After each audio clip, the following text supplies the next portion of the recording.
Steinberg.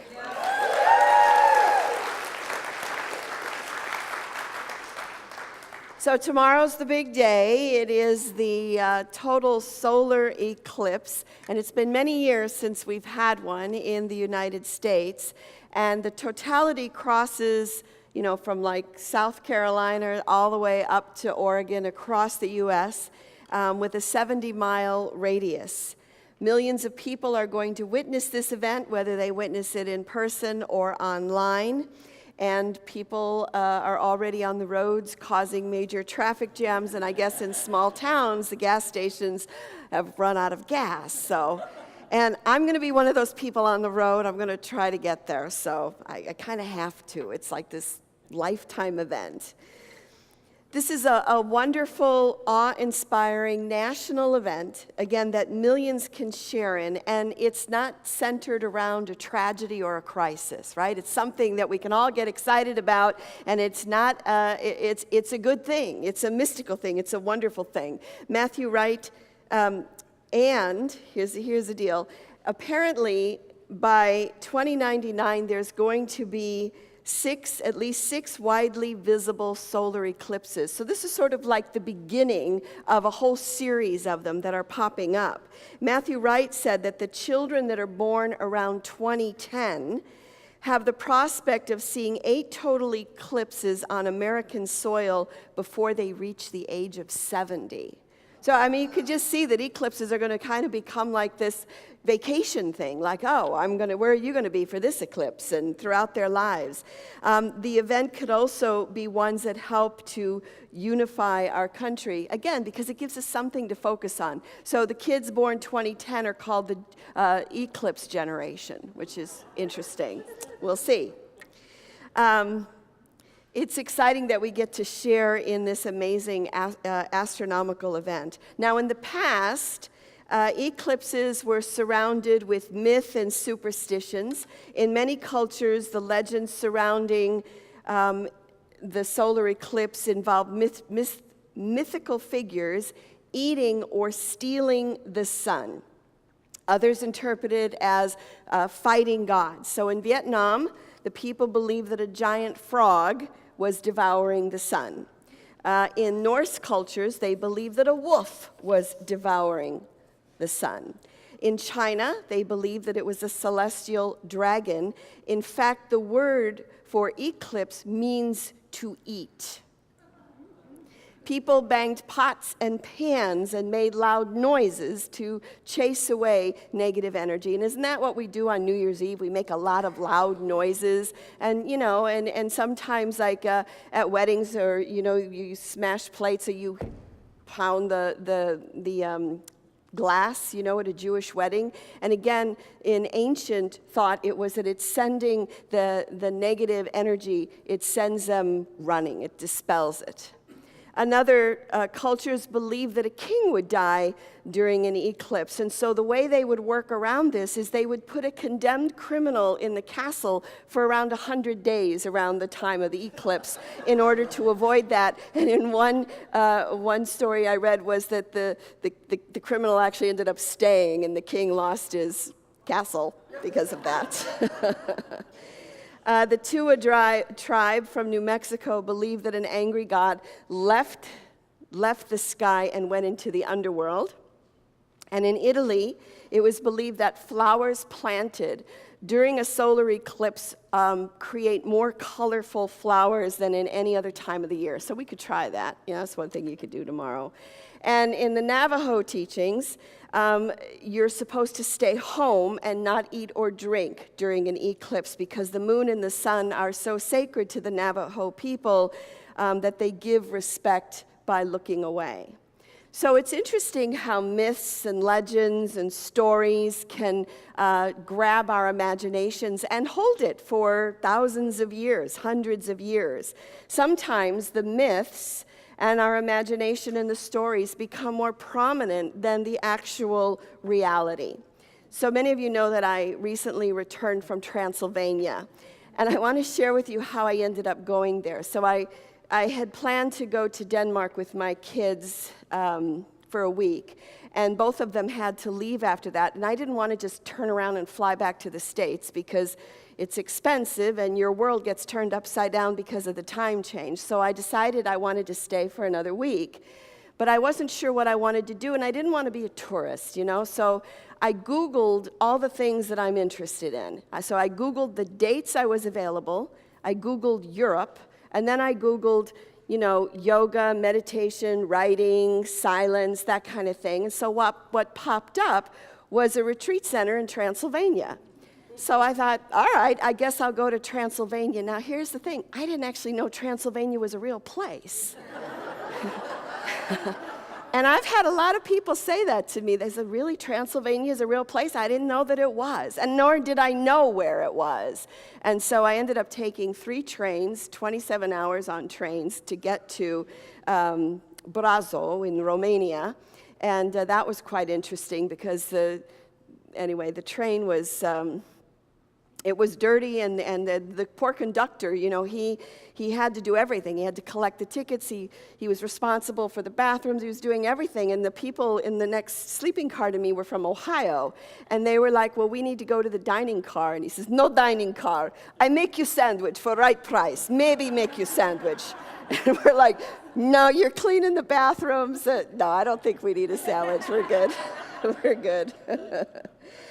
But anyway, what I discovered was Transylvania is so gorgeous. It is one of the most beautiful places I have ever been to.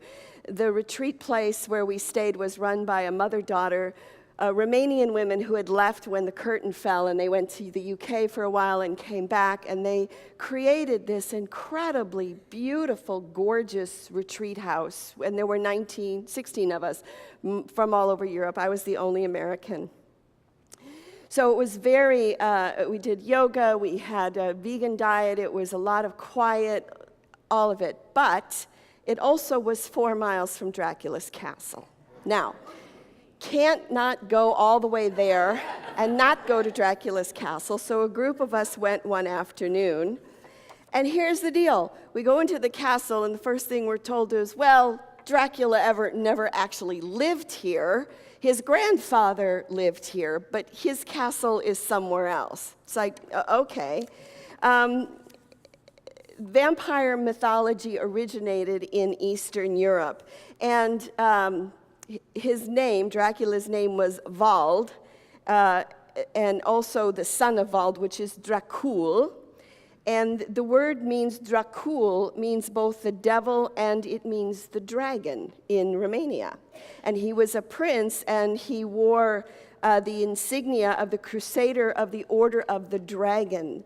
So there you have the Dracul, right, and the Dracula. But Vald also became known as, Vlad the Impaler. He lived in the 1400s, because one of the ways that he would defeat his enemies would be to impale them.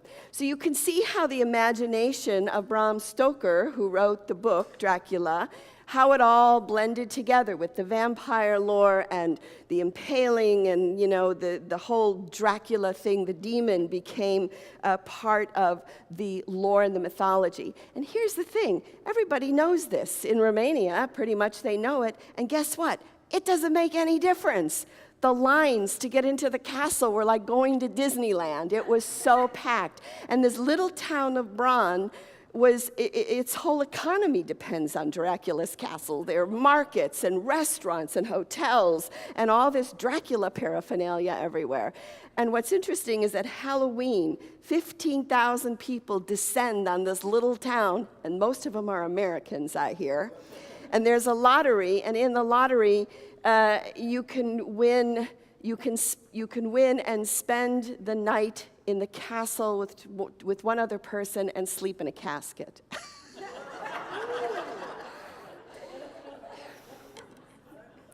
So again, you see that myth and mythology and all that kind of gets mixed up with fantasy and reality. And again, people really know the truth, and they're like, yeah, who cares? It's more fun to play with this. But how did we move from myth to logic, particularly in regards to eclipses?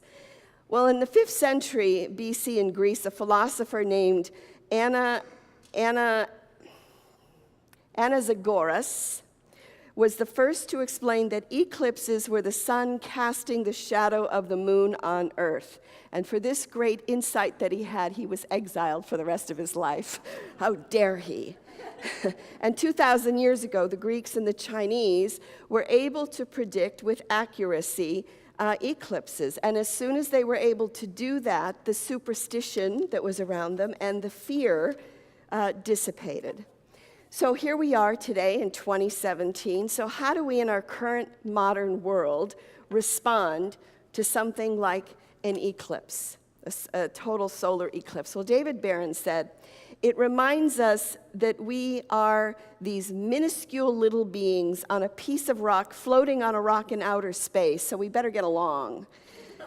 It's an opportunity to see a wider picture, if you will. Again, it brings us together, and I think that we could use the solar eclipse as a spiritual practice. You know, what if we could use this event to bring us together spiritually? Metaphysically, how can we look at this event? Stephanie Austin wrote, every second our Earth receives billions of megawatts of electromagnetic energy from the sun. And during a solar eclipse, that stream of infrared, visible, and ultraviolet light is blocked.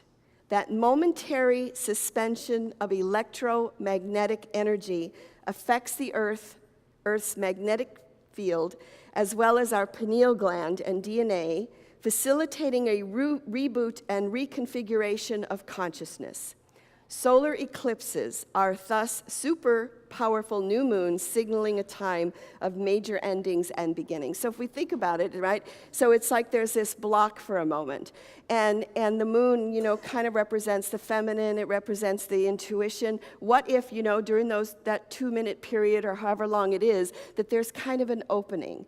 And if we look at it as a reboot, as a start, as a stop, as a new beginning, it's a great time, is it not, to meditate, to state your intention. So for those of us who were here at the beginning of the year, when we did the white stone ceremony, remember when I asked you, what was your intention? And to write it down on the stone. And if you weren't here, what was your intention? What was your goal for 2017? Not just an intellectual goal, but your soul's goal. And where are you in relationship to that word that you picked? And it's not right or wrong, but have you moved in the direction of that? Are you like millions of miles away from it? I believe this eclipse is an opportunity to stop and perhaps re-look again at what was my intention at the beginning of the year, and how can I reset it? How can I bring it back into my consciousness and my heart and in my life? And also to be open to intuition, right? To be willing to be with that. The other thing about this solar eclipse is that it falls in 29 degrees Leo, which conjoins with the star Regulus. Now, Regulus is the star in the heart of Leo, the lion. It is the brightest star in the constellation of Leo. So this really is a total eclipse of the heart. It really is. It's falling in the heart of Regulus. It's in Leo, which rules the heart. So forget intellectual stuff, but during this period, I invite you to kind of go to your heart, and not just on a personal level of what is our intention, but to bring that love and that kindness and that compassion to the whole world. And just as a little practice for tomorrow, so it doesn't matter if you're on the road, sitting in your car somewhere out of gas, or you're in your office. Take that time during those a couple of minutes and just touch your heart. Let's do it right now. We always do it at a chaplain retreat. So I invite you just to put your hand on your head for a moment, recognizing this is our logic, this is our left brain, and then just move it to your heart. And breathe. And what was your intention at the beginning of the year? If you remember what that is, breathe that intention into your heart. And then let it go, because there's nothing you need to do. When we call something in with the heart, we can release it, let it go, knowing that it is on its way.